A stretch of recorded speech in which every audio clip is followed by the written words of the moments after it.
FG. Yeah.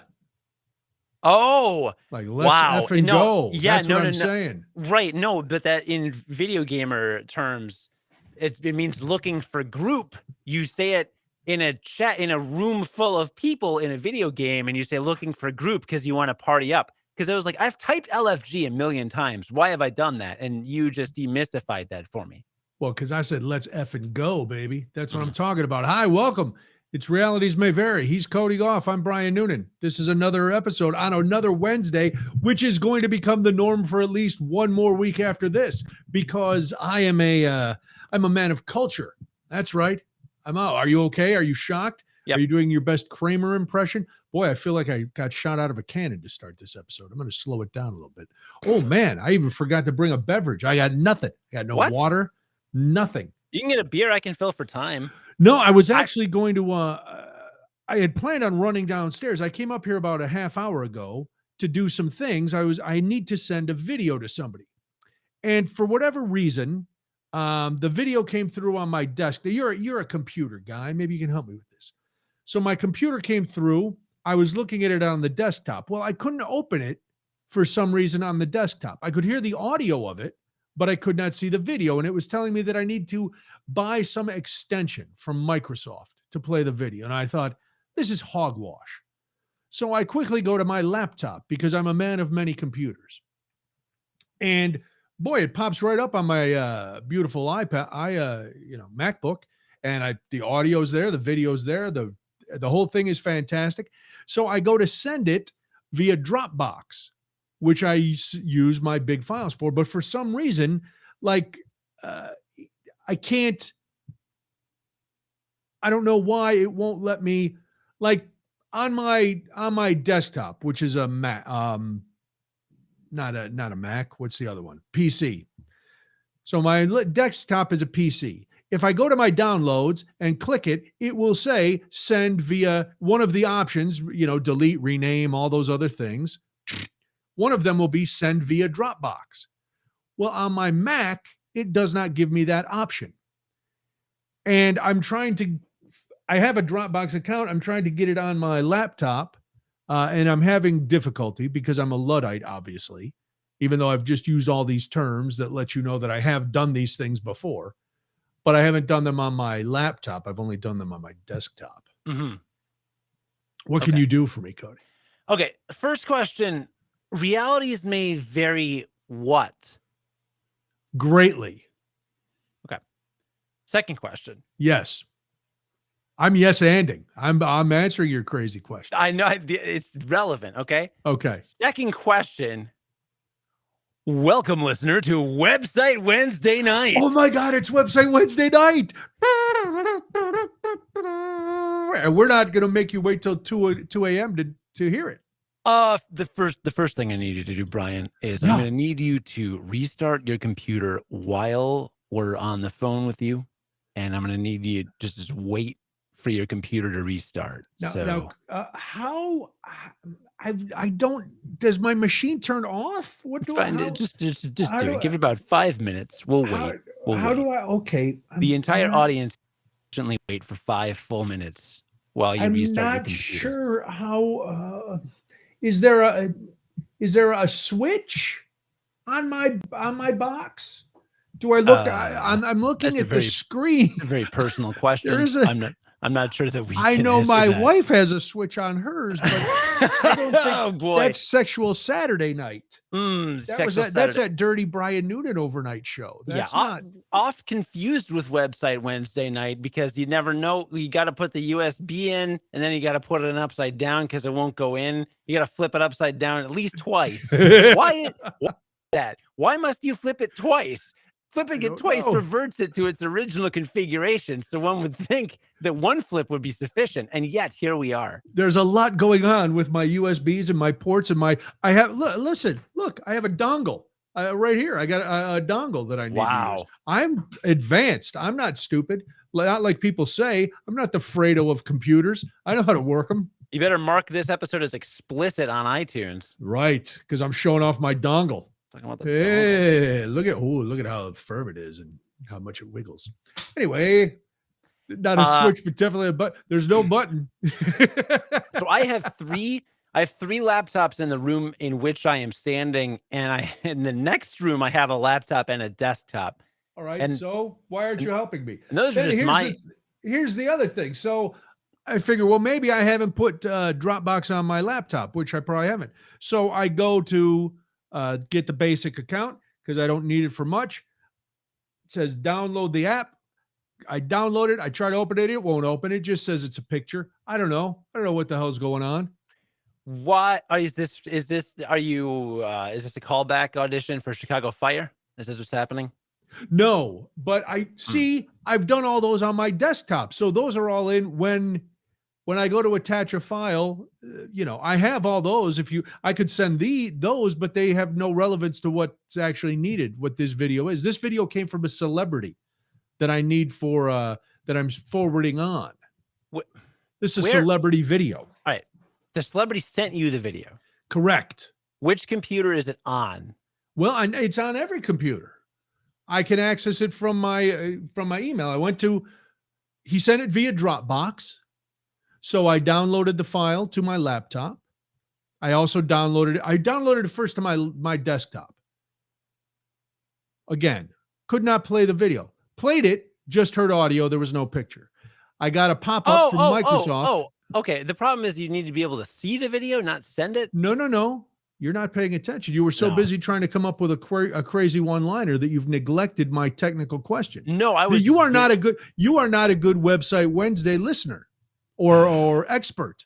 I'm the listener. I'm the confused old man. Okay. You're supposed to be the technological genius who helps me out of my jam. Did you not read the script on how this was supposed to go when I sent you all the prep notes for tonight's show? I don't read. I know. That's the problem. And I don't listen. So, why am I, what else I don't do? Remove last week's captions that say I'm at the Moose Lodge, which was last week. I'm not at the Moose Lodge this week, folks. We'll talk more about the Moose Lodge in a minute. All right. So now here it is, plain and simple.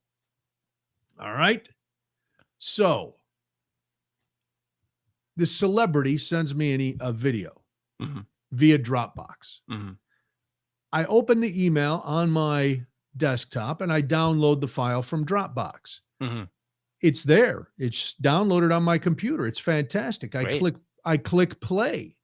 It's a QuickTime, opens up in QuickTime. The audio is perfect. Actually makes me laugh out loud. The audio, to my dismay, there is no video.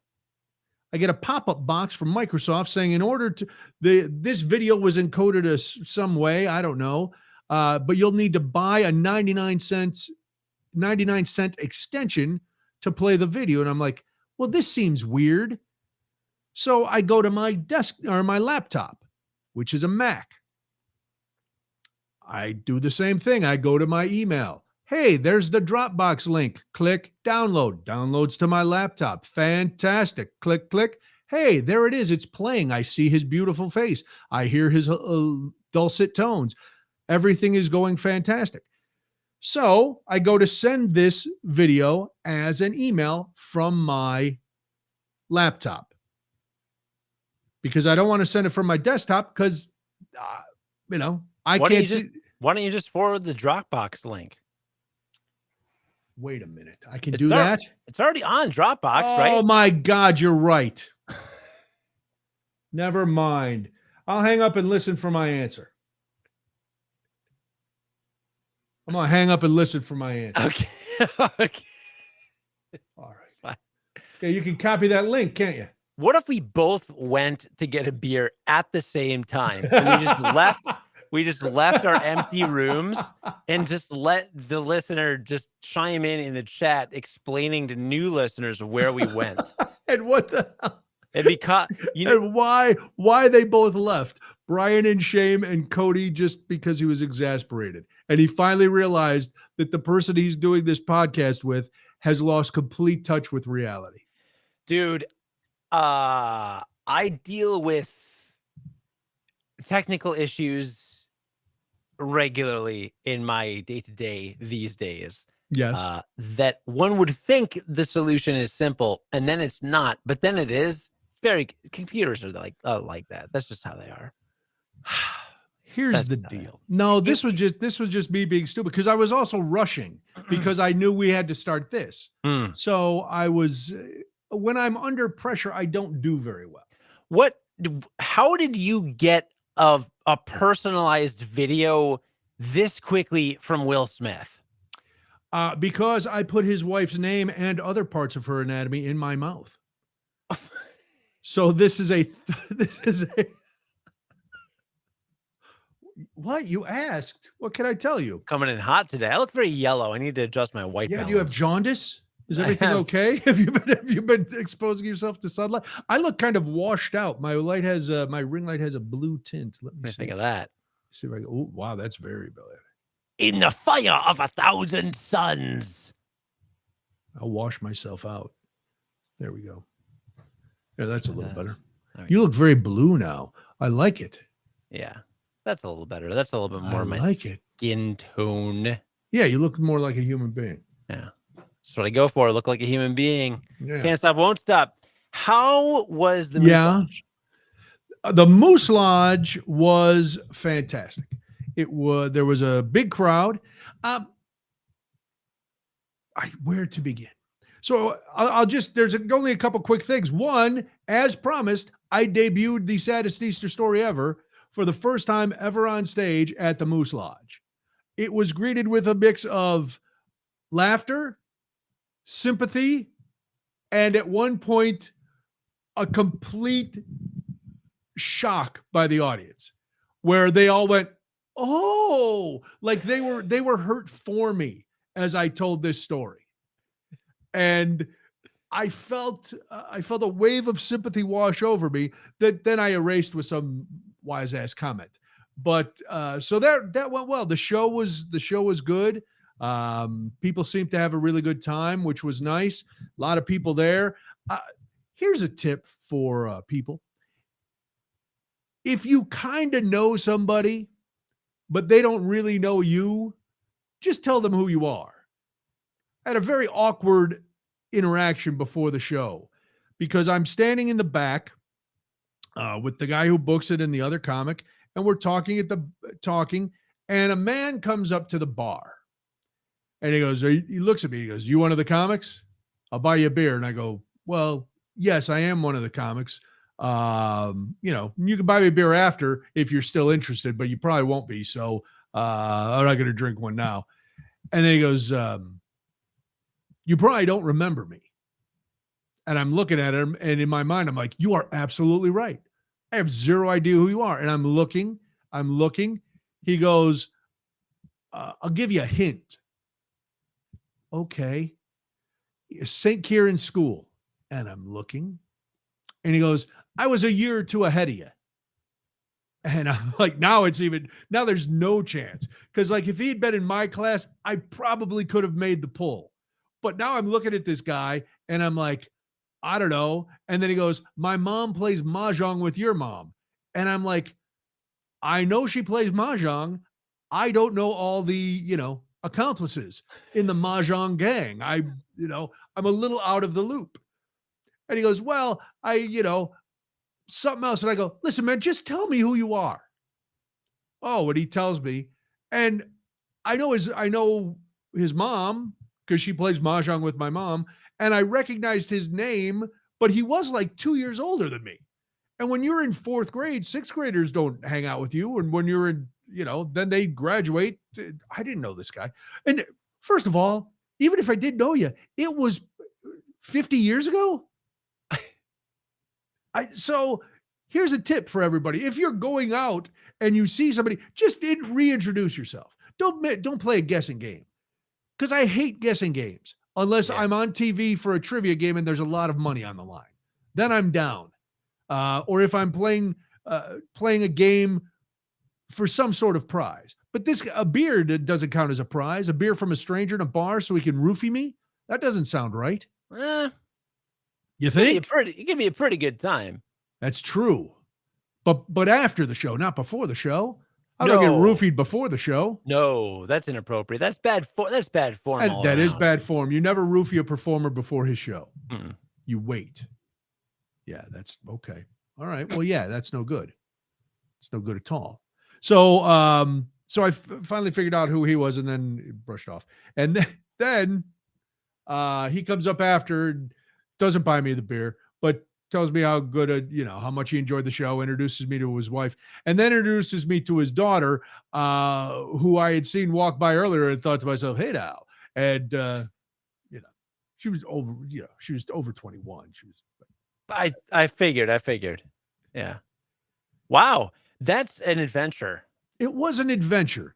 And it was, nothing as humbling for a performer. And I like to call myself a performer so I could build up my, because then my ego comes crashing down when your poster is in the bathroom, right on the back of the stall door. So somebody taking a dump is looking up, seeing my mug staring right at him. Hey man, what you doing down there? Oh yeah, I do that too. When you're done, why don't you come to the show? That kind of reminds me as the first piece of press to acknowledge me as a Chicago radio personality. Yes, congratulations. Do tell. Thank you. I have been identified in the media officially as a Chicago radio personality. Where do I find this story? This is very exciting. Now, it does not come as a surprise to me. Did it come as a surprise to you? Oh yeah. Oh no, this was shocking. Oh gosh. Here it is. Okay, insideradio.com. All right, check this out. Can I share my screen real quick? Please do. That would be great. This is similar to your story because like you were saying, you were like hang on, let me open this in a new window. All right, because like Brian was saying, like, well, it's funny like seeing your face on the back of a bathroom stall. All right, here's what happened here. You see this? We'll share it in a sec. There we go. So this, oh gosh, I don't want that. Yeah, why you just those people are hideous looking. So I see this article on insideradio.com. Can I stop you for a minute? Can I stop you for a minute? Just as I look at that picture and I look at that guy's smirky face, one, I want to punch it. Two, I want to go, this is the most unfunny guy ever because he has to try to make I'm a Weisenheimer face. Look at me. I'm Smirky Jones and I'm hosting a podcast. So, okay, go ahead. So I was replaced on my old podcast, Curiosity Daily. Wow. And so whatever. So I have a Google alert set up for whenever my name is mentioned in a Google article, just to keep tabs on what people are saying about me. And so this comes across my desk. Right. So there's an article about me being replaced, right? It's not like, hey everybody, there's this great podcast with the host Cody Gough. Like, no, this is literally an article about me no longer being with a show, but buried deep within the 3.5 paragraph deal right here. It talks about who the new hosts are, and it says they succeed previous hosts Cody Gough, a Chicago radio personality, and Curiosity.com managing editor Ashley Hammer. So this is the first public news article acknowledgement that I am apparently a Chicago radio personality. Take it. I'm taking Use that. That's Inside Radio. Use that on your resume. Dude, it's going on my LinkedIn profile.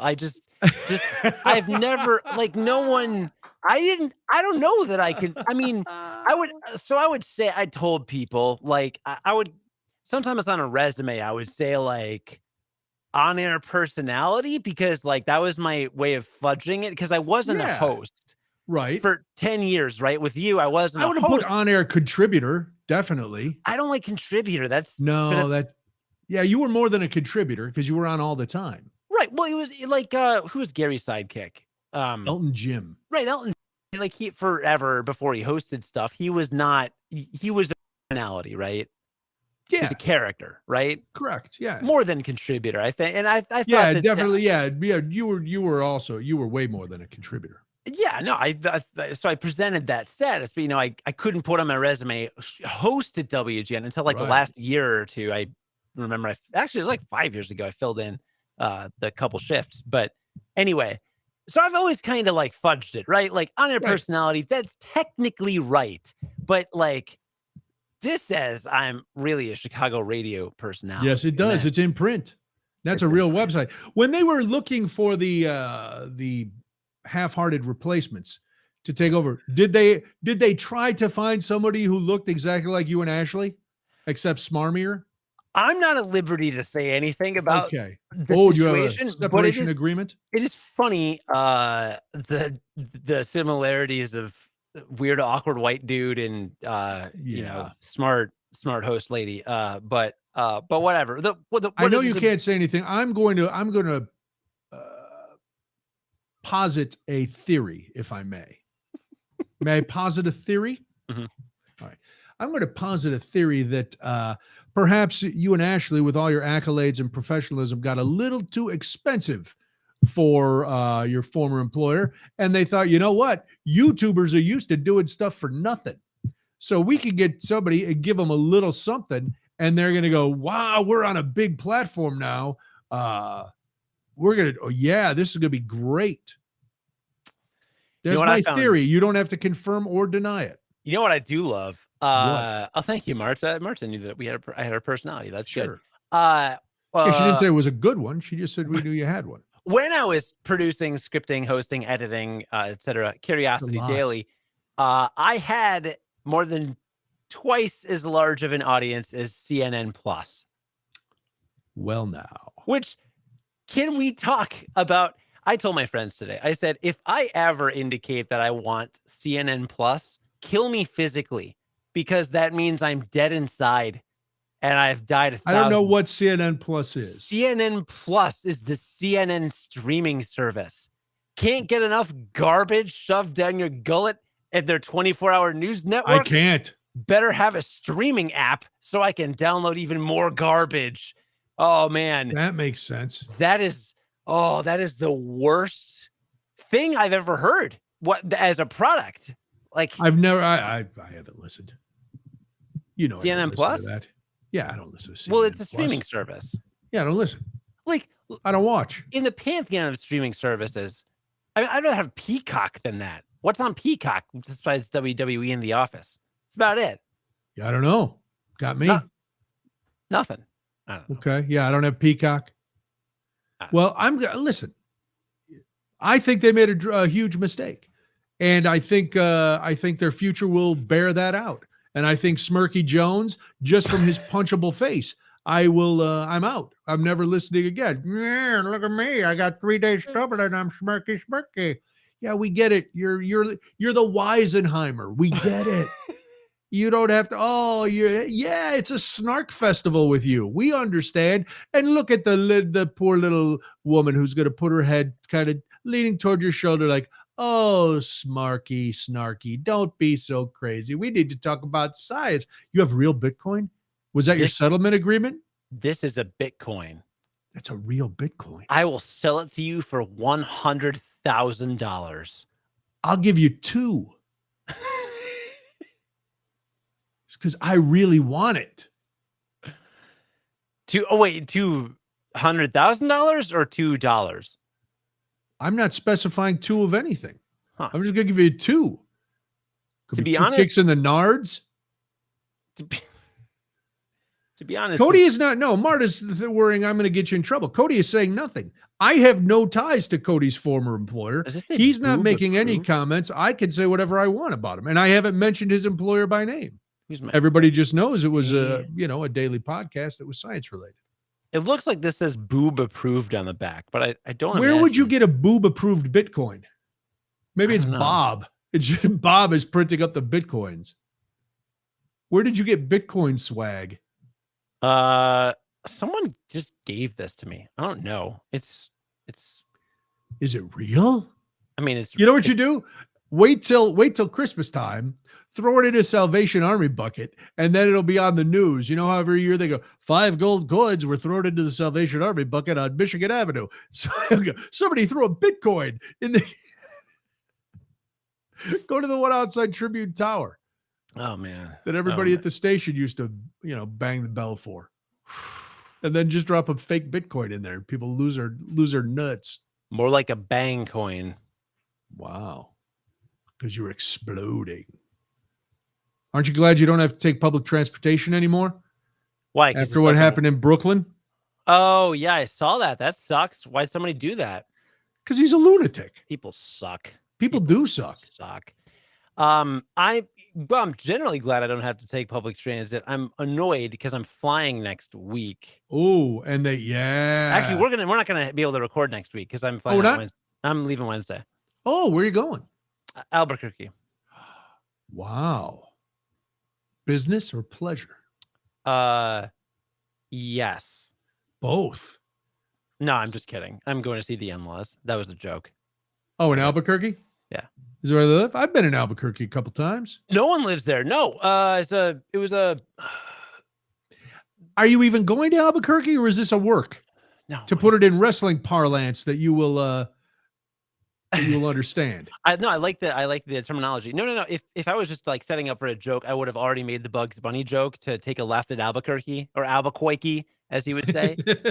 See, take a left at Albuquerque. Wow. Like that would have happened minutes ago. Good Bugs Bunny pull. That was very nice. I can never not associate Albuquerque with Bugs Bunny. No. So my wife has many siblings, several all across the country. She's got like five or six. You one of the Waltons? I would have to count. There's a big family, right? So they don't get together as a group that often. Like Christmas isn't like for their family like it is for mine. Like my family, it's like family, like get the family to get. It's like a very like Catholic family. Let's do the mass. Let's do Christmas Eve. I'm a Christmas family, and they're just like, you want to meet up like a week before Christmas, 2 weeks? Okay, like that's. So it's kind of neither here nor there when they get together or necessarily where, because there's no central location and no one. I don't think really anybody even, because there's a lot of city livers, and our house isn't big enough anyway. It's hard to have a house big enough to host that many people, right? Right. Yeah, you'd need an estate like the Kennedys. Which is why we're staying at the Kennedys Estate Ranch in Albuquerque. It's not the Kennedys Estate Ranch, but someone floated the idea. They're like, why don't we just rent like a big Airbnb and just split it and hang out for a few days? And so, yeah. And why did they pick out? Does somebody live in Albuquerque, or how did Albuquerque become the hub? We threw out ideas for everywhere. There were Colorado. There were a bunch in Florida. There were some on the beach. Yeah, just everywhere. Beach, yeah. People voted. I mean, there were pros and cons to all of them. The thing is like that for everybody, April was just the best time, I think. One of my niece, it's her spring break. Yeah. So then April rules some stuff out, right? Like you're not going to like northern Wisconsin in April, right? Good Lord, no. Why? Because it's cold. Why no? But why would you? Yeah. So why would you go there in northern or in April? No. Yeah. That's why I said, good God, Lord, no. And some beach spots were kind of ruled out too, So and some mountain spring spots. Break makes it hard because some places then would be overly crowded and prices would be jacked up. Right. So yeah, I don't know. We all looked, and then like there's distance. Because one of her brothers that we visited in November lives out in Los Angeles. So for them getting anywhere is just much harder because they have to fly further. Which is funny because everyone else is like here in Illinois or further east, but we're all going all the way to Albuquerque. So I don't know how that worked out, but I don't know. Maybe they felt like they had done a lot of the traveling. And we all kind of voted on like, where's our favorite Airbnbs, and Albuquerque won, and it looks like a nice place, and it's in, it's in nature. It's a desert, but it's nature. So that's cool. There's a big mountain in Albuquerque, and they have a tram, one of those gondola tram deals, a big one that will take you up to the top of said mountain. And then there's some trails up there. You can wander around. You can see the city from Albuquerque. Everything has green chilies on it. Green chilies are the thing in Albuquerque, and they are delicious. But the food, you can get a burrito with green. Everything you can order with green chilies. You go to Whataburger, you get it with green chilies. You go get a burrito somewhere, green chilies. There was a restaurant I went to where you could raise a flag and they'd bring you more stuff. Mexican restaurant. So there's a lot. I also, what else happened to me in Albuquerque? Well, my dad died when I was working in Albuquerque, but don't let that put a damper on your trip. Wow. Yeah. I also got, in keeping with my horrible feet issues, one time I'm working in Albuquerque, and this is why I hate Birkenstocks, because I had a pair of Birkenstocks. And I walked a long, long way, and the entire bottom of my foot became one big blister. So much so that I had to take a cab home from where I had walked to because I could not walk any further. So you've been there many times and never Many really times. had a. And I've driven through it every time I go to Los Angeles via the southern route on I-10. You go right through Albuquerque.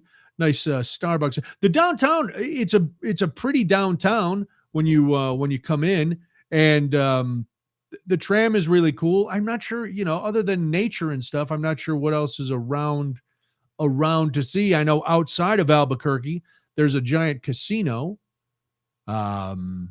I don't know if you're into going to giant casinos in Albuquerque. My sense is this is a relatively rural location, or like out in the outskirts, because it seems like there's a ton of desert around. Yeah, you'll probably be murdered, but it'll be fun. But go, take the train to the top of the mountain. That's my big thing. I got a nice mall, a couple of nice malls there. Downtown areas been redone. They did a lot of work on the interstates. All the interesting things you'll love about Albuquerque. Fascinating. Sun Country Airport, very very nice. To bring it back around, I just want to buy a Bugs Bunny T-shirt while I'm there. I hope they have one for you. Maybe in the airport. So do you have to fly in? Are you upset that today the CDC extended the mask mandates on the aeroplanes? Yes, this is to go back to your original question. Are you glad you don't take public transit? I sure am, but I'm sure not glad that I'm flying next week, because that sucks. I hate flying with a mask on. I get it. Oh my God, public health, etc. It's annoying.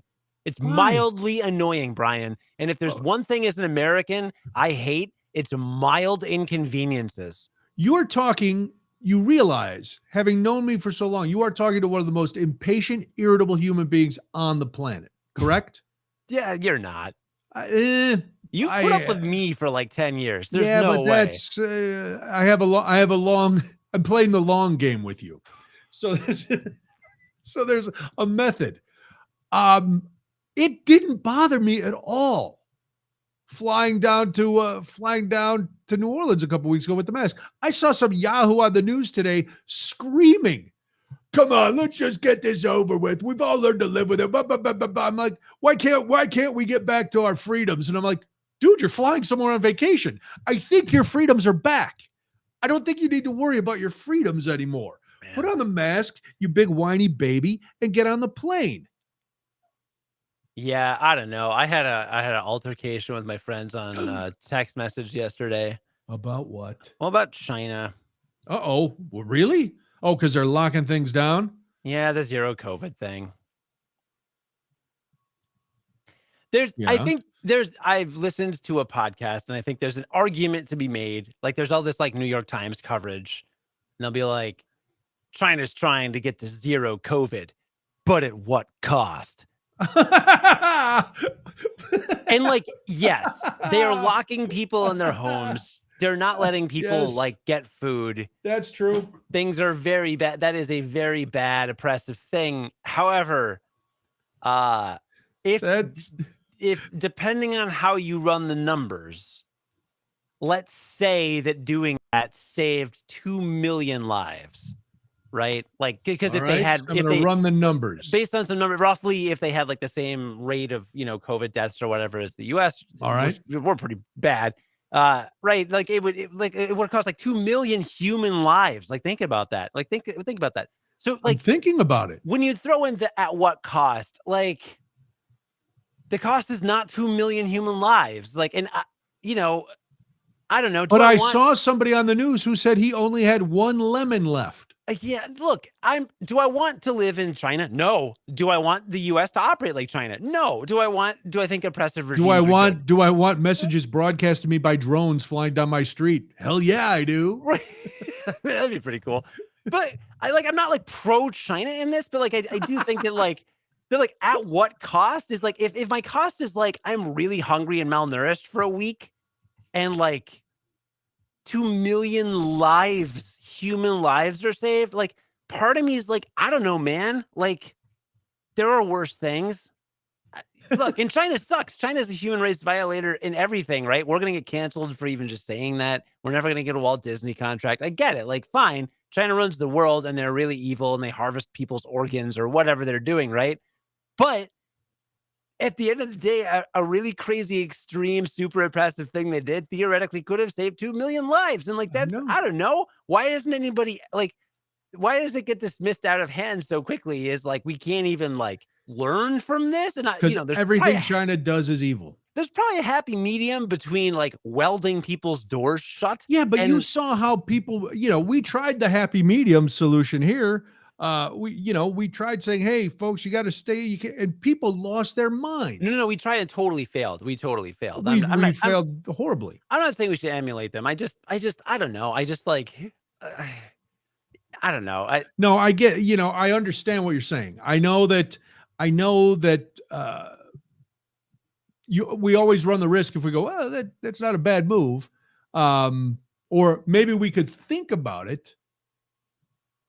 I don't know, but I didn't, then they take it too far. Obviously you go, well, there might be a seed of a good idea in there, but then they're taking children away from their families and putting them in COVID bunkers. That's, you go, oh, I can see wanting to protect your people from COVID. That's a good idea. How do we do it? We separate families. No. Yeah, no, that's not right. That's what I'm saying. I think they overcorrected, but like, there is something to be said for like, at the end of the day, like, the toll of human life was, dude, I don't know. We lost how many people to COVID? 1 million. Right. 1 million people. People bitched nonstop. Yeah. About getting a vaccine, staying inside, it was awful. Not being able to go to the movies. We are a selfish, self-centered society. We don't care about anything unless it affects us. And if you do, God forbid you do care about other people and try to do the quote unquote right thing, then you're weak, you're a sheeple, you're a lib, you're a cuck, you're whatever derogatory term you want to throw at somebody because they, I don't know, care about people other than themselves and say, okay, for the greater good, I can sacrifice something now and down the road, everything will be back to normal. But, I got to wear a mask in Walmart when I'm going to get new pajama pants to wear next time I go to Walmart. Shut up. I was in a pretty good mood other than my computer travails. And now I'm all worked up. And Over I got China? plenty. How'd this come? Oh, the flying thing. No, I'm worked up over people being selfish chicks. Well, I'm going to be. What was it? I was trying. I'm going to be a selfish chick. I fly next weekend and wear a mask. I'll be very unselfish. So that's the point. And I'm not flying to China, so we all win. Everybody wins. Right, but you know what? You have to wear the mask, and you know that going in. So here's the thing. Again, it's free choice. If you want to go to Albuquerque and not wear a mask, you can drive, and I would almost guarantee that you wouldn't have to wear a mask anywhere you stopped along the road to Albuquerque. And there's a lot of places I'm not wearing a mask anymore, unless they tell me I have to. But, last night I went to the theater, and I will have a little review of the program that I saw later on. But I had to wear a mask the whole time. I had to show my vaccine card before I went in, and I knew that before I went to the theater. Now, if that was an issue for me, I could have not gone to the theater, but I went. See, when they ask me for my vaccine card, I just say, I'll show you my vaccine card. Ha-ha! And then I just flash them. And that's gotten me in every time without fail. I've gotten into the opera. I've gotten into the ballet. Everywhere. Right? Well, you go to fancy places. Well, I had them tattooed. Plus, you're enormously well endowed. Well, that's the thing. I had them tattoo my vaccine record, down there. And yeah, sure. And you got plenty of room for the new boosters too. So that's nice. Well, I know where you're not walking around without a mask showing your vaccine card. Kmart. Wow. Do you have a Kmart story? You didn't miss this? Kmart just closed its, Boston store. Now there's only 3 Kmarts left. I thought Kmarts were all gone. That's why I was like, what are you talking about Kmart? 3 Kmarts I thought they were left. all gone. Rip Little Caesars Kmart, which I used to live with the cheapest guy on the planet. Ice Bag John? Yep. And he would walk the walks to Kmart and get that $5 Little Caesars pizza all the time. was great. Wow. I remember I remember Kmart and going to Kmart. I'm old enough to remember the blue light specials. Do you remember those? Yeah. They would have the cart with a flashing blue light and they'd move it around the store. Attention Kmart shoppers. Today's blue light special in the housewares department, spatulas for 78 cents. The blue light special will last for the next 20 minutes in housewares. Spatulas, 78 cents. Thank you for shopping. Kmart. And back then, they didn't have Little Caesars. They had like their own little Kmart cafe where they played guitar all night and all day. They didn't do that part. Oh. But yeah, they had Kmart where you get, you had pretzels and pizza and stuff like that, but it was Kmart. But we were a venture family. We didn't go to Kmart. I would go in there now and again. But then I moved on. Once venture was done, then Target took over. Then Target became too hoity-toity for me. Target decided they were going to be, they believed when people jokingly called them Target that they were classy. So then I'm like, now I'm all about saving the money. All about it. So now I just go to Walmart. No, but Target's where you pick up chicks. Target's where you pick up drunk moms who are buying, like some sort of wine-themed decor for their house for when they get together with their book club, or off-brand yoga pants so they can wander around the neighborhood and taunt the paper boy. Are there even paper boys anymore? Paper people. Okay, well, they're taunting the paper people. People. I had a friend that did a bunch of consulting work for Target up in their headquarters in Minneapolis. Yeah. And they sent him to Target stores to do market research. And it's like, he'd come home and he's like, Target is like 75% women, all like in their late 20s, early 30s. Yeah. And he just thought it was great. Oh, yeah. If you were single, I'm going to Target to pick up some organizers and a wire basket and a few throw pillows for my bachelor pad. Ooh. Maybe I'll find, a sugar mama who's there buying herself a Eureka upright vacuum. And I'll go, you know what else is upright? Then we'll wander in and buy some Cabernet at the Target liquor section. When I was 26 years old, I used to just stand in the framed artwork section and I just ask women. I would just say, do you like to live life, love life? Do you like to live life and laugh? Or do you like to live, laugh, and love? Right? It's the eternal question. And then I would ask, which room do you think I need to label more? Kitchen or...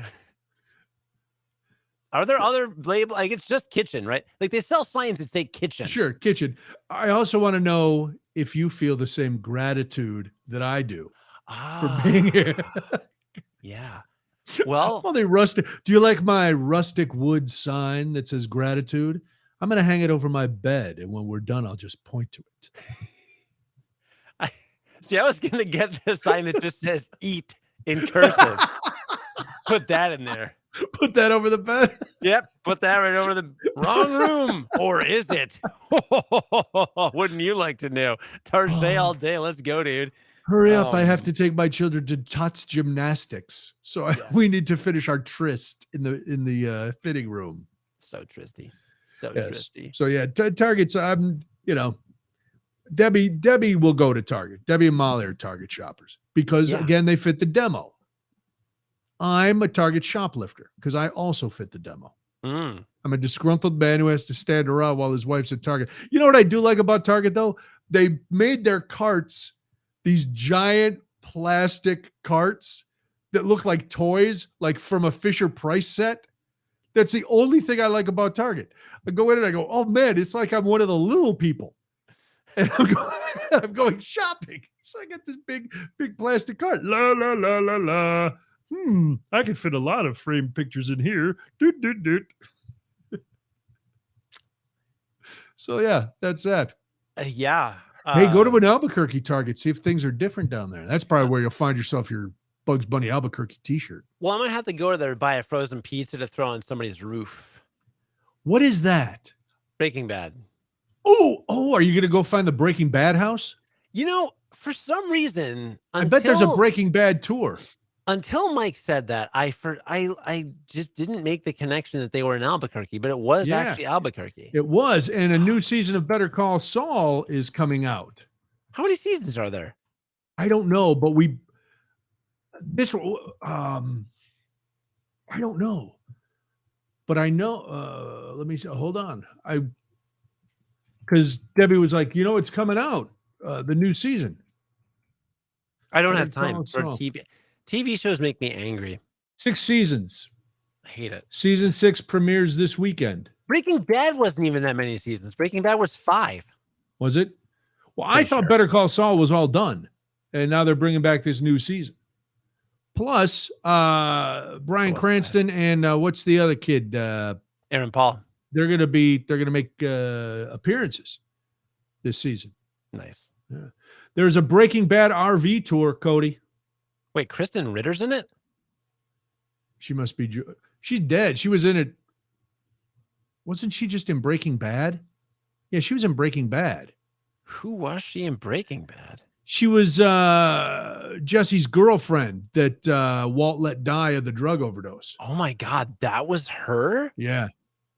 Yeah, no, I just Googled Breaking Bad and then it had pictures of Kristen Ritter, who is quite attractive. And then I was like, wait, she's quite attractive. Where have I seen her? And then I was like, yeah, I didn't know she was, wow. I didn't know she was that character. That's crazy.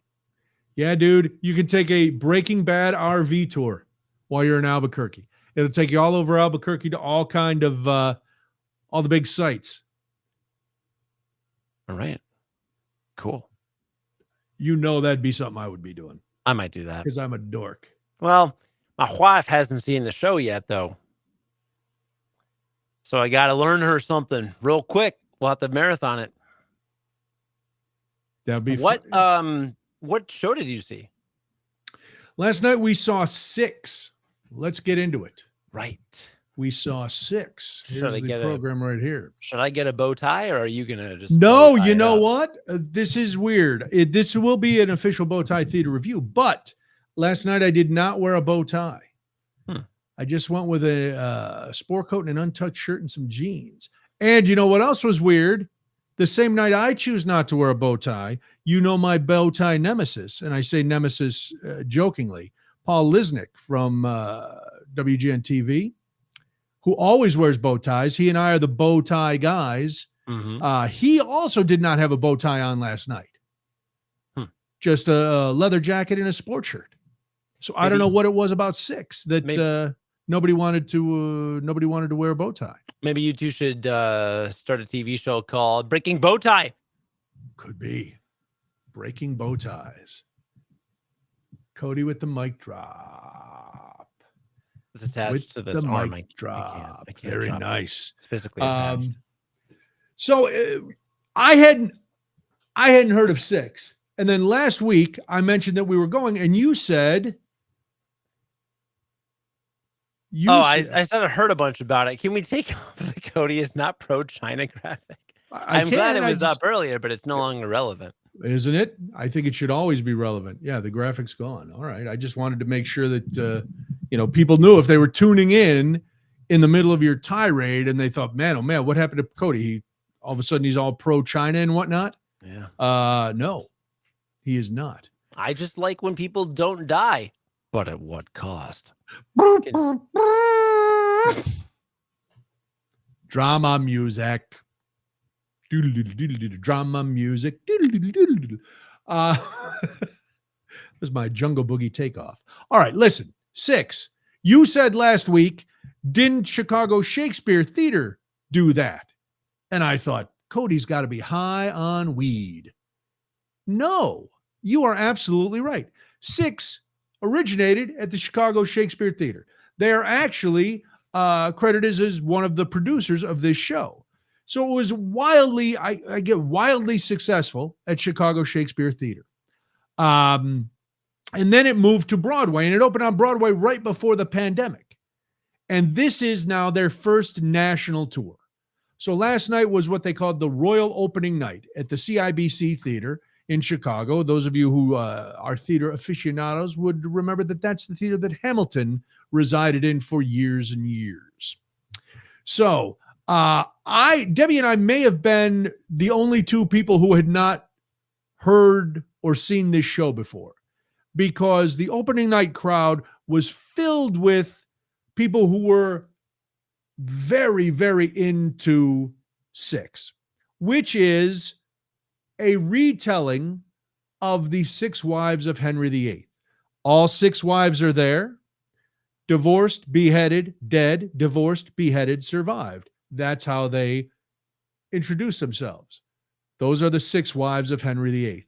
And they're going to tell their story. And the premise is it's supposed to be a mock, like American Idol, where they're going to try. We are supposed to, as an audience, pick who had the worst time with Henry VIII. And they all tell their stories in song. And I'll tell you, it was phenomenal. From the minute it started, well, I'm gonna talk about the space first. I'll get to the production after. It was hotter than hell in the CIBC theater. It was humid and muggy, and they were pumping smoke in before the show, which was weird because there was really no smoke during the show. I panicked for a minute that there may be some sort of issue. And I said to Debbie, I thought maybe I was getting glaucoma or having a stroke or something. I was like, is it very smoky in here? She was like, yes. I said, is it very hot in here? She said, yes. I perspired most of the show, but that's neither here nor there. Part of the reason I perspired was because it was a high energy romp, Cody.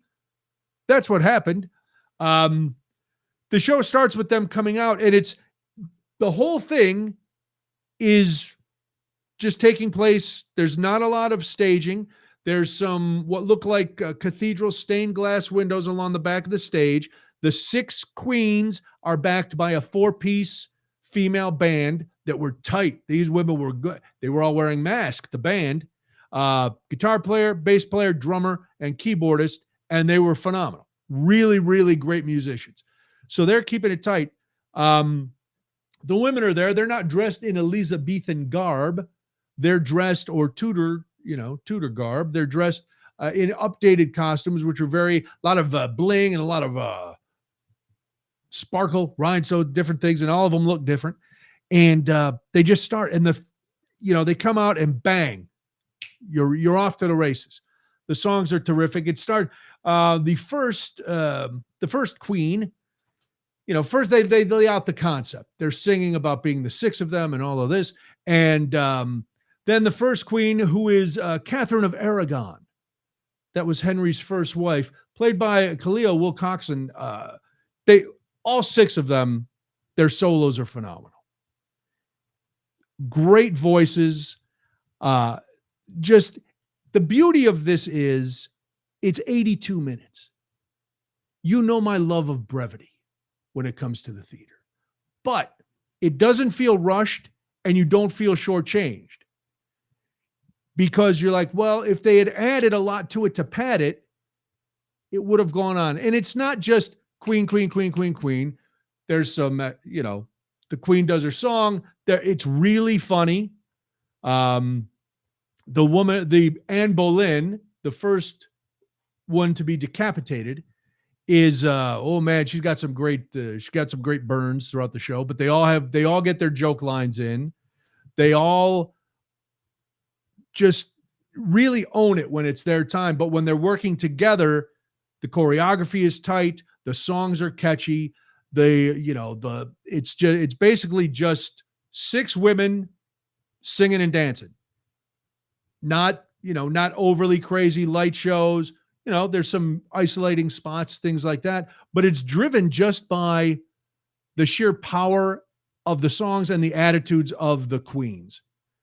And then they finally realize, as the last, they're given the last queen, the survivor of all of this, who is Catherine Parr. She is the final wife of Henry VIII, and she's the survivor, and they're all giving her a hard time. Gabriella Carilla is the actress who plays her.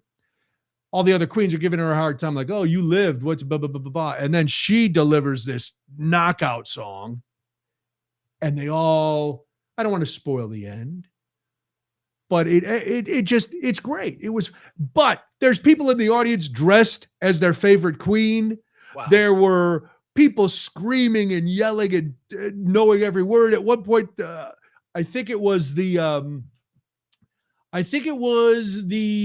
Catherine Howard, the second wife to be decapitated, played by Dee Dee Romero. She's doing her song about basically that. I think it was her, that she was this woman who just wanted, the guys all lied to her and they just wanted to basically to bang her.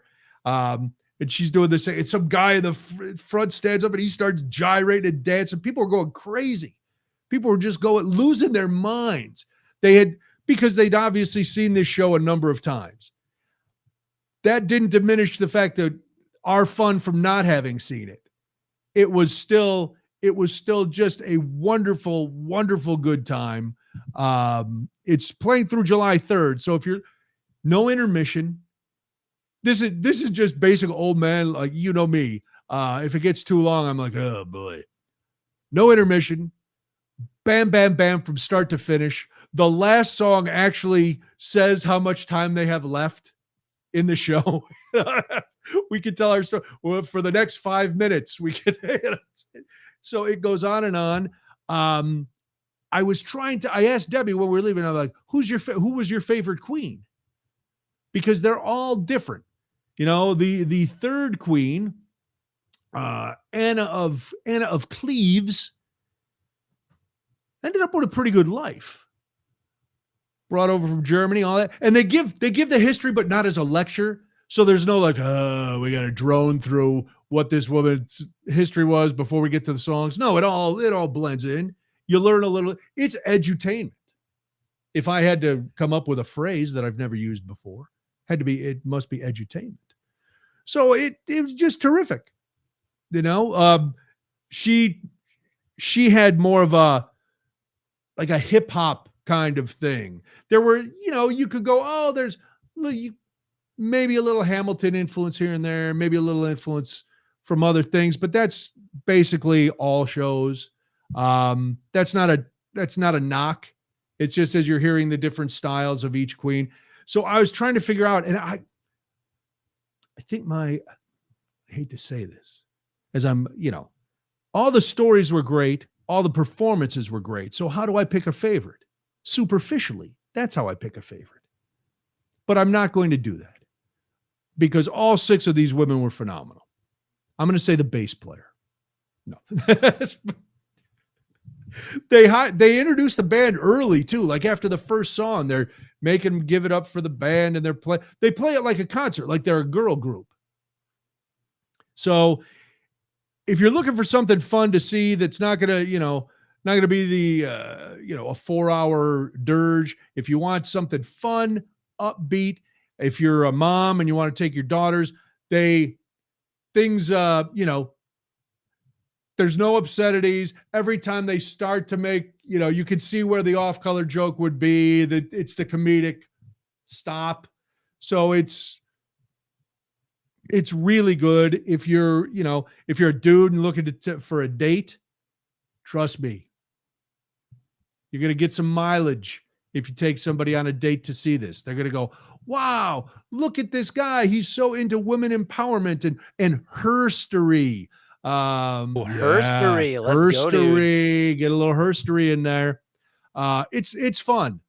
It's a lot of fun. It plays through July 3rd at the CIBC Theater. BroadwayInChicago.com is, of course, where you get your tickets.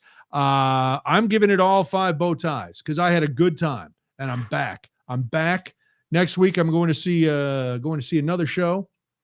But this week, 6, my pick to click. Mother's Day gifts coming up. Sure. Springtime. I don't know what you got going. Maybe take somebody. Give it as a gift. Go see 6. You will not be disappointed. Man, I feel like I had the opportunity to go to the one at Chicago Shakespeare as a press pass person. Probably. And I just didn't. I was like, and I slept on it and I failed. Should have gone. Should have gone. I don't know. I don't think it's changed much since the original production. I think they just they took it to Broadway, and now they're taking it on the road, and it's going all over the country. Yeah. And again, the women who play the queens are all really, really talented, all very, very different. It's a very diverse cast. They're just great. I told you, Khalil Wilcoxon, Storm Lever, Jasmine Forsberg, Olivia Donaldson, Dee Romero, and Gabriella Carrillo. So, and then being opening night, the news cameras were there, and they brought all the ladies out flowers, and it was a whole big thing. But then trying to get out of the theater, you know me, I like to skedaddle. I like to run. I like to run out. Yeah, Marta.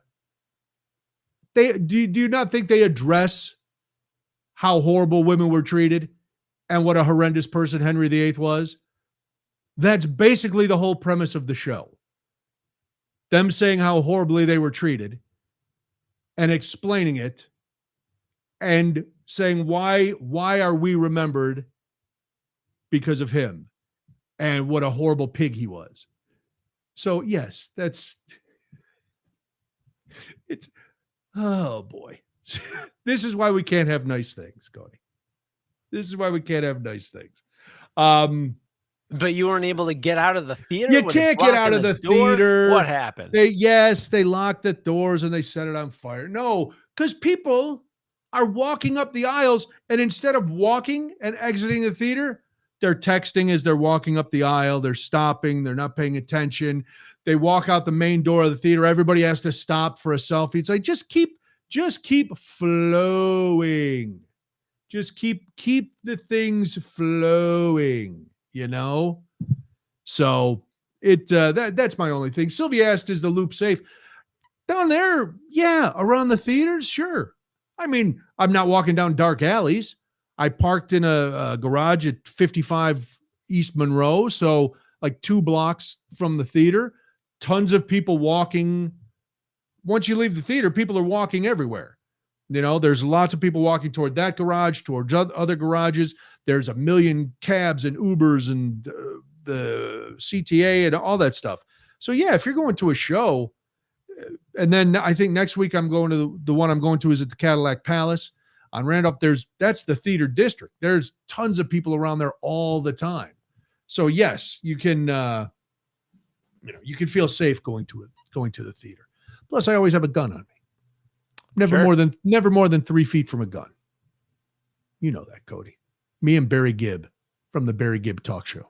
Well, you said that the show had a lot of influencers from other shows. How many of the queens were dressed up like anthropomorphic cats? Thankfully, 0. There was not one mention of cats, either figuratively or literal cats. Figurative or literal cats. There was no one singing at the moon. There was no made-up words about cats. There were no buttholes on display. Were there any jellicle queens?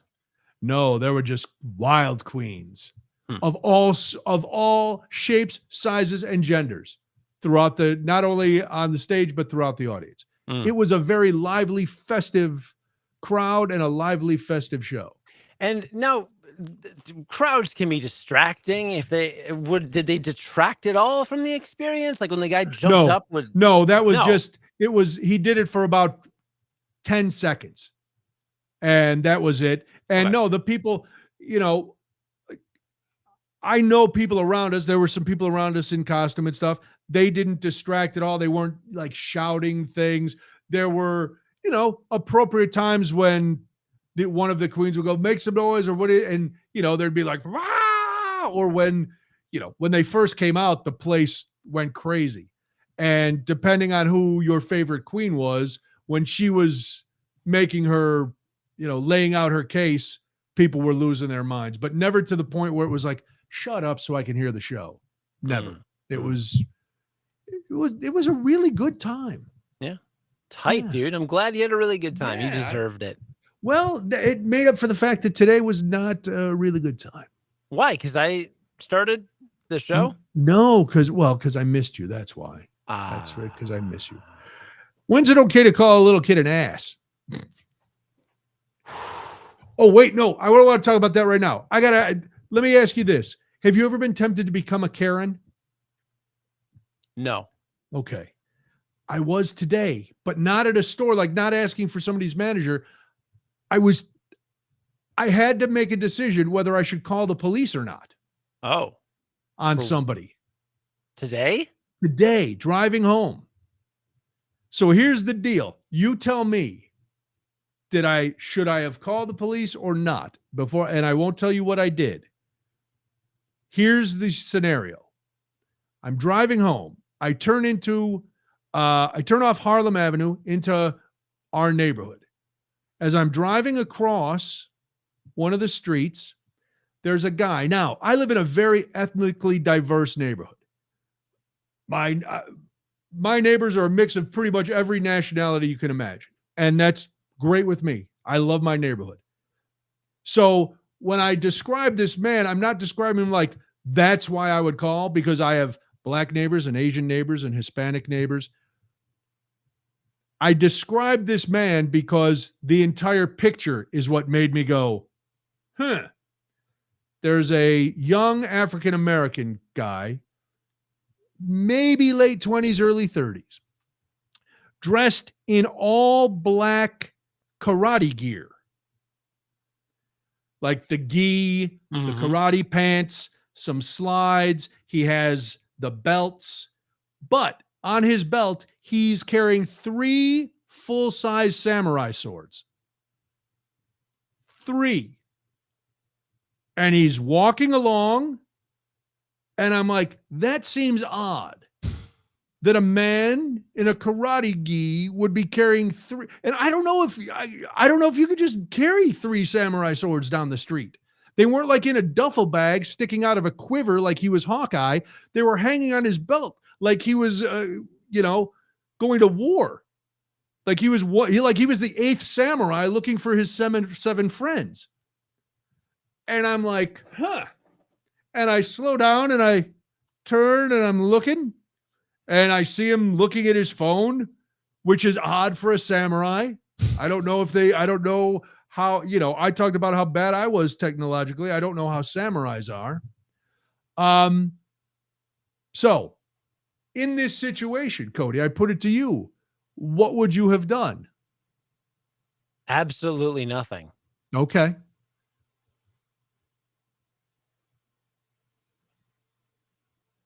Because no, Marta, these were on his belt for the cross draw. They were, I don't know if they're swords. I don't know if they're, I don't know if he bought them at the mall at that, there's one store in every mall that sells Asian artifacts and they always have samurai swords.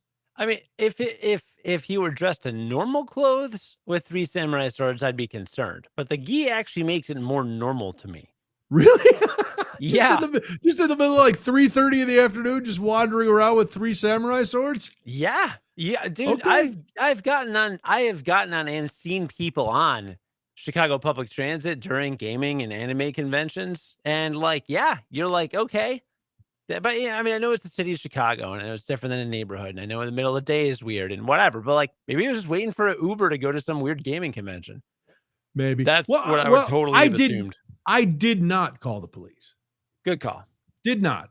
But then I got home and I regaled Debbie with this tale. And I was chastised up and down for not calling the police. She's like, and I jokingly go, well, he was, many blocks from our house.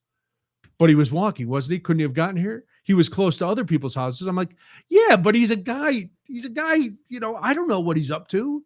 It was weird.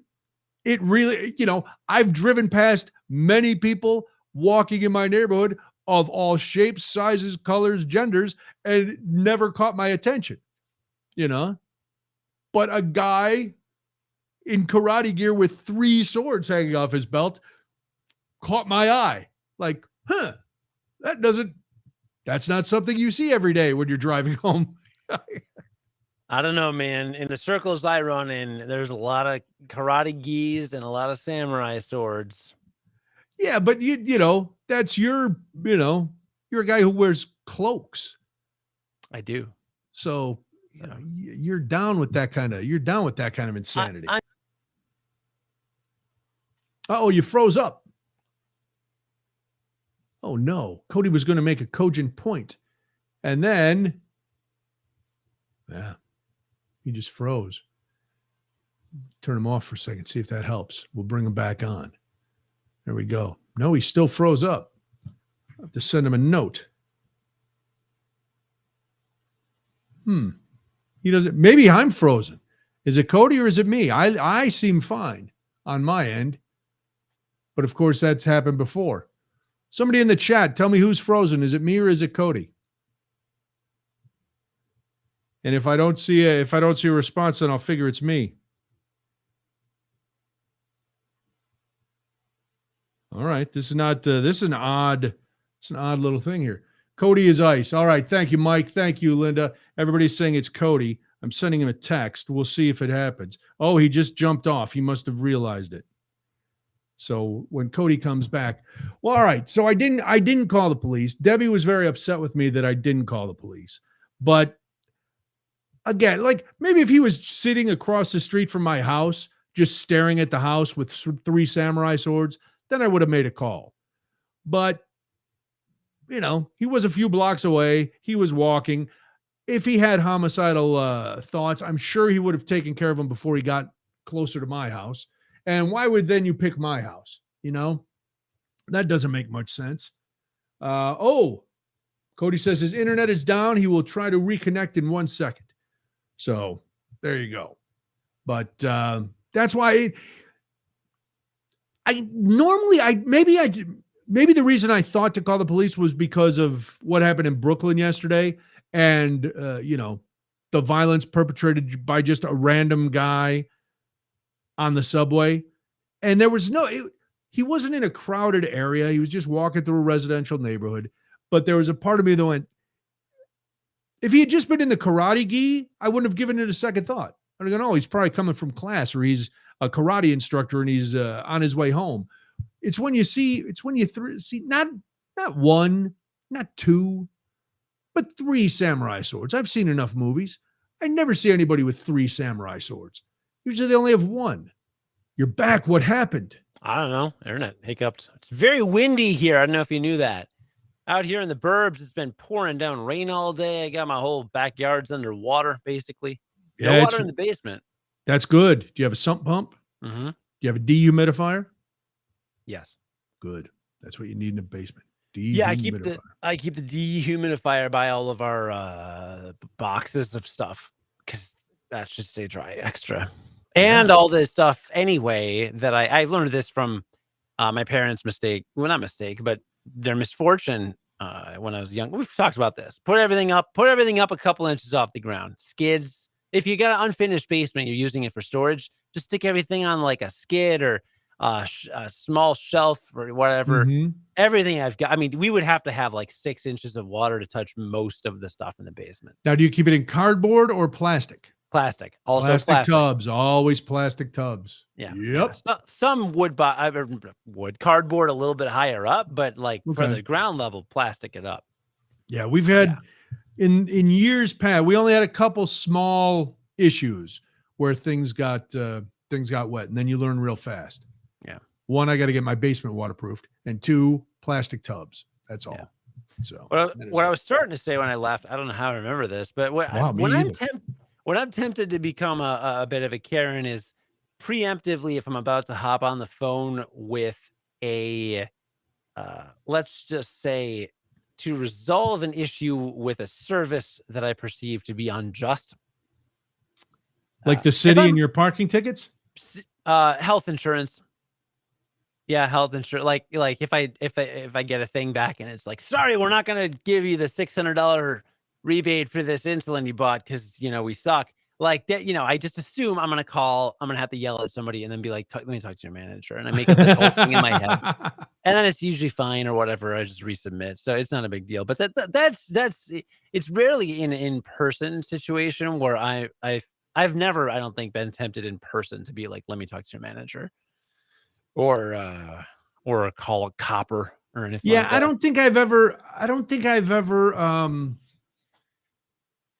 think I've ever done a let me talk to your manager.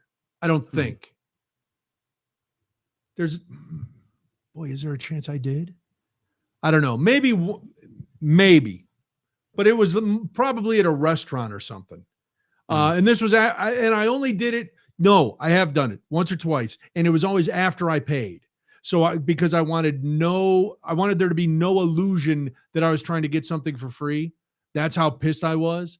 I was like, I will pay like there's no problem. I tipped like there was no problem. And then I asked to talk to a manager on my way out. Wow. So it wasn't like, oh, look, this guy's trying to get a free meal. I was like, no, it's all taken care of. Oh, sir, can we? No, you can't. Here's the issue. The service was atrocious. The food was awful. But we've paid, and that's it. Sylvia, all right. Sylvia says, if you see something, say something. That's exactly what Debbie said to me. If you see something, say something. What am I going to do? Hey, I see a guy with 3 samurai swords wandering down the street. Then suddenly I'm that guy. But now if tonight I see on the news that a guy with 3 samurai swords made julienne fries out of a family, I'm going to feel bad, aren't I? Yeah. So there you go, Cody. Yeah.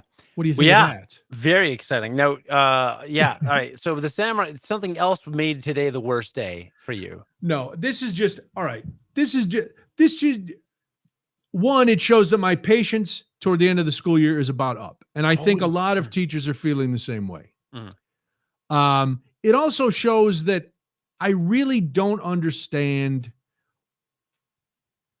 what we're doing to allow kids to act the way they act. And just how weird things have gotten in school since we were a kid. All right, so it's testing time. The bane of public schools and, well, schools everywhere, standardized testing time, right? So our school, you test the 3rd, 4th, and 5th graders, and they test for 5 days. There's one test a day, ranging anywhere from like an hour to an hour and a half per test. Yesterday was the first day of testing, and I was in 3rd grade. I'm in 3rd grade helping with the tests. That's how I'm going to be. I'm going to be in with this class, helping with the tests for the duration of the testing period. Now, I've been in this class many times. I know these kids. I've known some of them since 1st grade. And granted, they weren't in school last year, but they weren't in the building, but they were in school, and they know how to act. They should know how to act. It's also April. So even if you weren't in school last year, you've been in school this year. And I've seen kids come into preschool and kindergarten, never having been in school. By April, they've got things pretty much under control. So, first day of testing. They, for some reason, I don't know who came up with this. Cody, you used to be a science broadcaster. Maybe you can back this up. Are there any studies to your knowledge that say that peppermint stimulates the brain?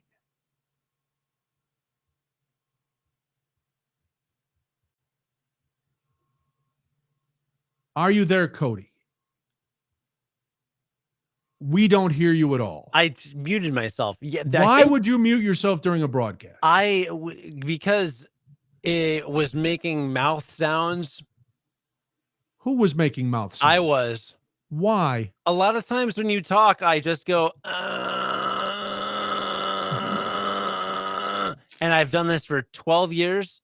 Wow. And this is the first time I caught you? Yeah. Well, I usually have my mic on mute. I turn off my mic. That's why, because I cannot help myself. So I mute myself in this case. Just to drown out what I'm saying? Well, no, it's just a natural response. When I'm hearing good radio, that is the worst excuse I've ever heard. It's tapped directly into my vocal cords. So WGN, I would just not turn my mic on. That was easy. But here, my mic's on by default, so I got to mute myself. So anyway, I don't know how facetious you're being, and I don't know. I was not. I am asking seriously because, and I'll tell you why after you tell me if you've heard any sort of study in your scientific research. All right. The very first episode, I ever did of the Curiosity podcast, June 2017, I interviewed Dr. Alan Hirsch from the Smell, Taste, and Treatment Research, Smell, Taste. Well, you know, we had him on our show Yeah, a bunch. yeah.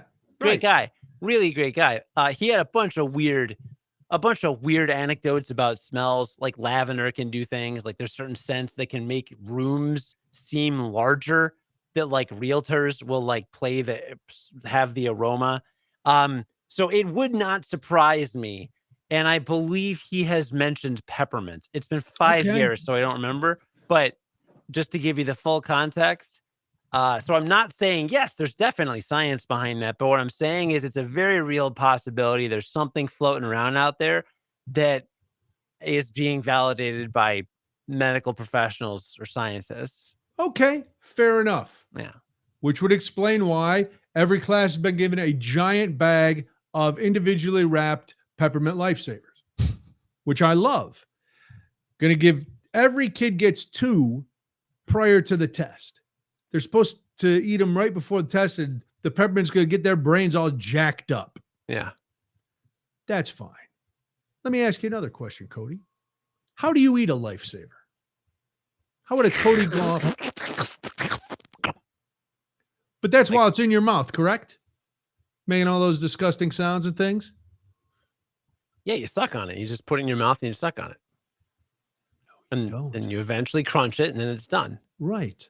That's how you eat it. That's how I eat it. That's how I'm going to say normal people eat it. There's a brain trust of about 4 geniuses in the class that held it and then did this. They licked it. They licked a lifesaver. They ran it up and down their tongue. La, la, la. And I was like, what are you doing? We're licking it. La, la. I put it in your mouth. La, la, la, la. No. La, la, la. So then they've got this sticky lifesaver in their mouth when it's time to open their iPad and plug in their headphones to start the test. And I'm like, put it in your mouth. Blah, la, la, la. And I'm like, wow, I hope I die soon, because if this is the future of the country, people who can't even eat a lifesaver, I gotta punch my ticket. I can't be around. It gets worse. So now, in order to take the test, I might punch out tonight. Am I not on mute? Oh God. You know what? Trust me, I heard worse all day during the tests. Every kid gets for the test site, a specific username and password, and they're given to each kid on a small piece of paper, not laminated. They just print them out. They have one color for the math test and one color for the reading test. So yesterday, the teacher is handing out the papers that have the kids' information on it. It's got their name, their username, their password, the whole thing. The first thing she has to say is, don't put these in your mouth. Now, this is a general education classroom. These are not children with special needs. This is not a co-taught classroom. This is a general education classroom. And I thought to myself, why the hell did she have to say that? Then I looked around, and about half the kids, within 6 seconds of getting this paper, had them in their mouth like that.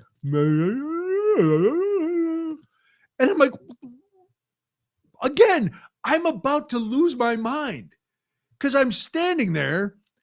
A teacher is having to tell 3rd graders not to put this piece of paper with information in their mouths because they'll need it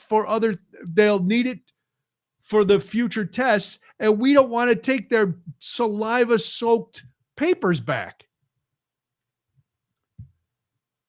So then we explain to them. She reads you have to read, it's very standardized. You got to read the instructions out of the book. And the last thing is, and we cannot help you. We cannot read the questions to you. We cannot give you any answers. Do your best, but we cannot assist you. Now you may start. I need help. We literally just said we can't help you. I don't get it. I'm like, I'm sorry. I can't help you. So that was yesterday's test. Today, The same Lifesaver Lickin' Brain Trust, they emerald it. They took it up a notch. 4 of these imbeciles licked their Lifesaver so much that their tongues were bleeding. They were pushing down and dragging the Lifesaver along their tongue so much, I'm not exaggerating, their tongues were bleeding. Is that possible?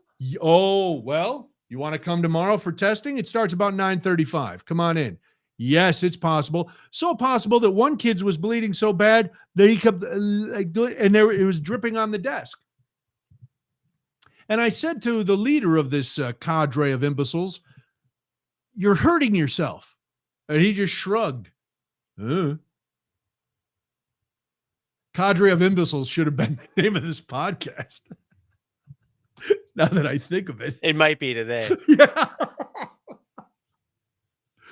Yeah. So I'm, and I'm telling then, so this is why I'm so shocked. So then after the test, I go down to a kindergarten and first grade classroom that is literally for severely autistic kids. We've never had to tell them not to put stuff in their mouth. They've never rubbed their food so hard on their tongue that they made it bleed. They go about their business doing what is supposed to be done. So it's not, Sally, they're not just pushing my buttons. They're just, this is them on a daily basis. It's not for my benefit because their regular teacher is in the room. It's just like, and the teacher doesn't blink. She's like, well, whatever. I'm like, okay. But once the tongue started bleeding, I'm like, oh my God, I have to, this is, wow. So that's what I put up with every day, Cody. Yeah. You can unmute now. You can make your noises. That sucks. Yeah. This is what your son is going, these are the kind of classes your son is going to be in. This is what you have to look forward to in a few years when your wonderful little boy trots down the block to school and is sitting next to one of these nimrods. And they go, hey, Cody's kid, you want a Lifesaver? And he'll sit there and he'll think to himself, you know what? I come from a pretty good home. I've watched my mother and father. I've watched them eat all sorts of things. I've even had a hard candy. I think I know how to eat it, but Biff over here, he's got a new way of thinking. He doesn't get all in that pop of candy in your mouth and suck on it thing. He's using it like a buzzsaw to slice his tongue so he looks like one of those guys in the freakish sideshow where he's got the lizard tongue that's split in two. You gonna homeschool now? It was already. No, I was gonna say you're starting to think about homeschooling. It was already on the menu. We were already considering it. My wife was homeschooled.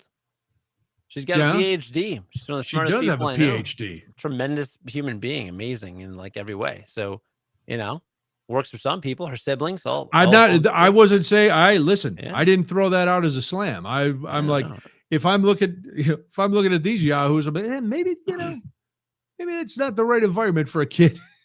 The thing is, if my kid follows after my footsteps, which I very much hope he will, he'll be leading all that nonsense, but not in a totally idiotic or completely disruptive way. Like I had a limit, right? Like I was, I'd speak up, I'd say things, people would laugh, teacher would laugh, the class would laugh, and then it's like, move on with your life. I was in charge. I was large and in charge, prom king, homecoming court, very popular, tremendous resume. I wish I had $1 for every time you fell back on that flex. Oh, yeah, thank you. Well, it led to me becoming later a Chicago radio personality. And I've heard that too.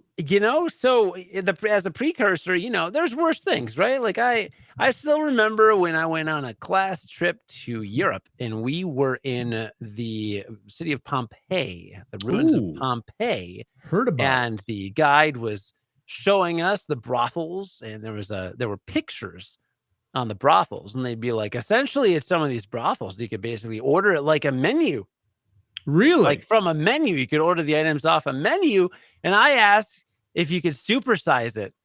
And my history teacher and my English teacher, they were married. They told me like 2 years later that's still one of the funniest things I've ever heard. So like that's joy, right? That's joy. Right. You know, it was a quick little one-liner, very funny. Moved on with our lives. No one bled. No one's tongue was bleeding.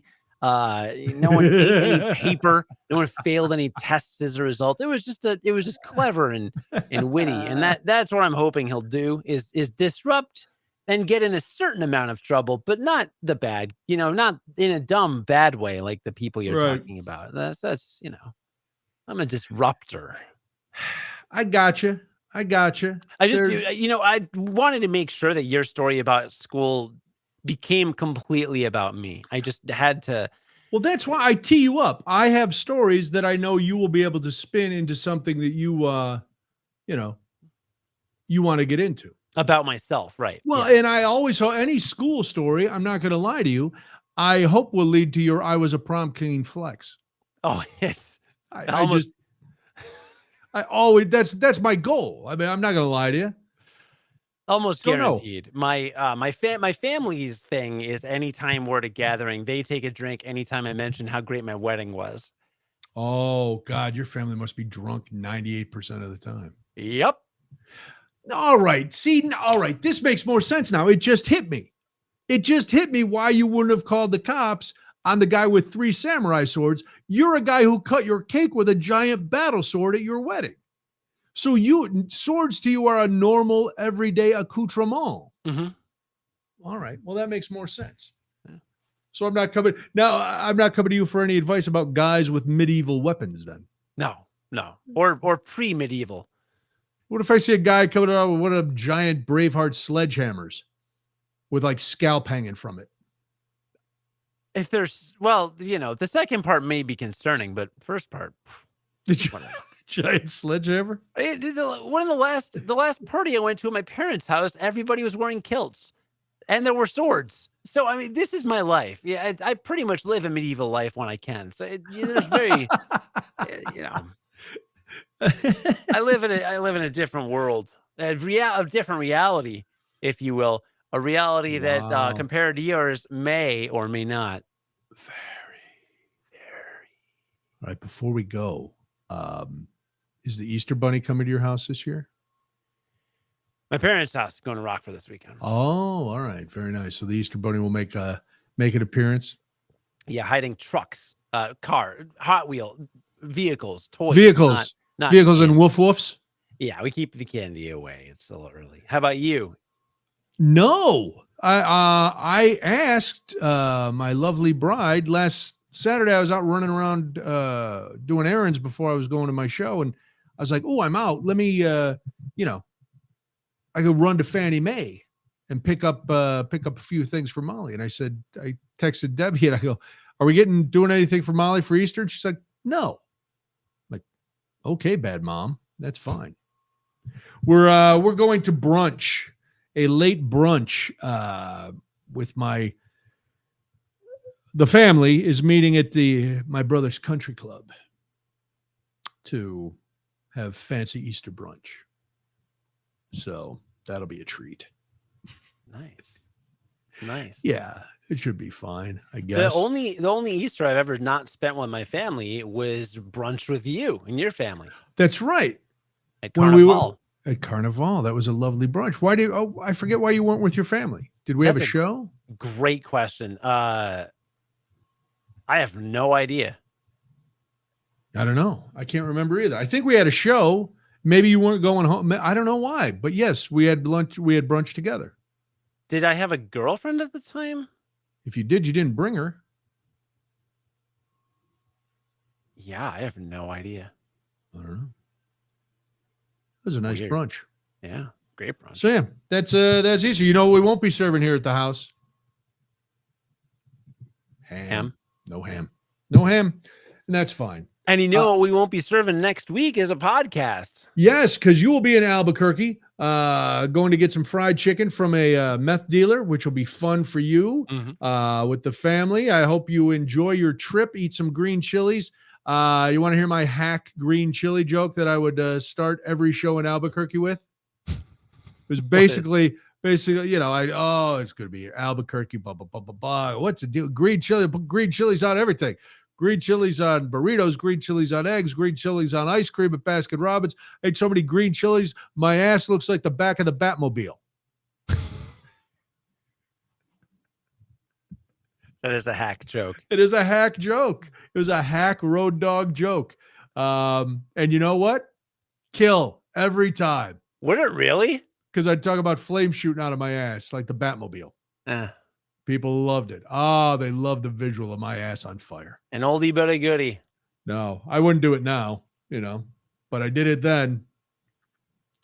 Because when you're in Albuquerque, who cares? You're not getting the Tonight Show in Albuquerque. You got to make the Albuquerque yokels laugh. That's the key. You do the sets in LA for TV. You do the sets on the road for money. So you throw in a couple local jokes at the beginning to ingratiate yourself. Then you can do whatever you want. Smart. So made a couple jokes about the Moose Lodge the other night, mocked their Easter decorations, which I think may have pissed off the manager of the Moose Lodge, because afterwards he comes up, he goes, $8 on Easter decorations, huh? I go, yeah, I might have overestimated that.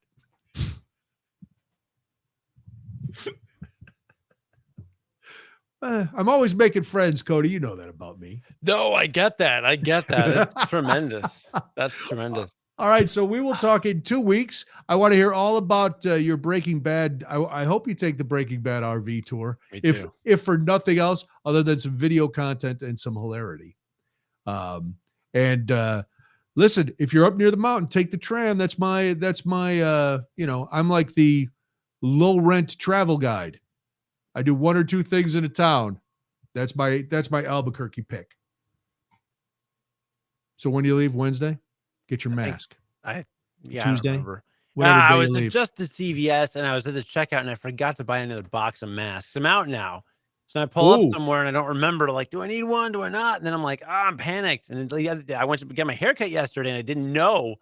And I assumed I didn't, but then I was starting to walk up and I was like, dude, if they need a mask, I guess I'm not getting my haircut. But fortunately. No, you still go to the same place, right? Dude, my stylist left. He did? I got a call yesterday and they were panicked. They're like, oh, sorry, he's not going to be able to do your hair anymore. I'm like, what? So I got there and I was like, so he done? And she's like, oh, I don't know. And it's like, okay, I don't know what that means. I hope he didn't just bail. They made it sound catastrophic, but it's just if he could, you would think they would have just been like, oh, sorry, he's sick today. Right. That's one thing. Not he didn't show up or what, I don't know what happened, but Is he still with the company? I don't know. Because I went to him the first time, and then I've been going. The last two times I went to a different guy. This is yesterday, right? I know. I had the appointment scheduled. They called me yesterday morning. They said, "Sorry, it's so sudden. We're really sorry about it." And it's like, well, what did he do? Did he come and shoot up the place? What the heck? I don't know. I was like, I hope he's okay. She's like, yeah, me too. I was like, what is that? But they framed it. The way they said it on the phone was, it was like he's done forever. Hold on, where's the voicemail? I got the transcript right here. Oh yeah, the transcript. It was, unfortunately, he's no longer going to be with us. I'm so sorry. It's totally just last minute, but I do have another stylist, blah, blah, blah. Once again, I'm truly sorry, but he's just not going to be longer as well. It was just totally a last minute thing. Transcript mess up there. Not going to. So he's gone for whatever reason. He's left the salon. I don't know. Maybe he went on tour as a DJ. He was a DJ. He was a DJ. I don't know. Huh? I don't know. Who'd you see? Who cut your hair? I don't know. Some lady. She was good. Okay. It was fine. I mean, I don't know. Yeah. Anyway. Wow, that was tragic. All right. Well, listen, have a good time on your trip. You're freshly coiffed. You'll be newly masked. You'll be in a nice warm climate. Dry down there. Mm-hmm. The desert air. Very dry. And I just won't care. You won't care. You'll put your hands in the air. You just won't care. You get some Jesse. Oh, sorry. I thought you were. No. Go look for a Heisenberg. And you have a wonderful Easter. I will, and you as well, with the family. That's beautiful. Have a blessed Easter, blessed. if I may. Have a blessed Easter. Hashtag blessed. Oh, hashtag always blessed. I'm actually running out to Target now. We got a 24-hour Target. I'm going to get that on a wood sign. Yeah. Hang it right over the toilet. Hashtag blessed. That's what I think of that. All right. Well, thank you for listening. Thank you for watching. Thank you for always enjoying the cadre of idiots. Boy, I love that title. That is a really good title for something down the road. But tell people, subscribe, like, whatever it is that the kids do. And we'll be back in a couple weeks with more stories to tell. Cody will have a Southwest adventure. I'll have more dealings with imbeciles. We'll see what happens. Talk to you later. Good night. Bye.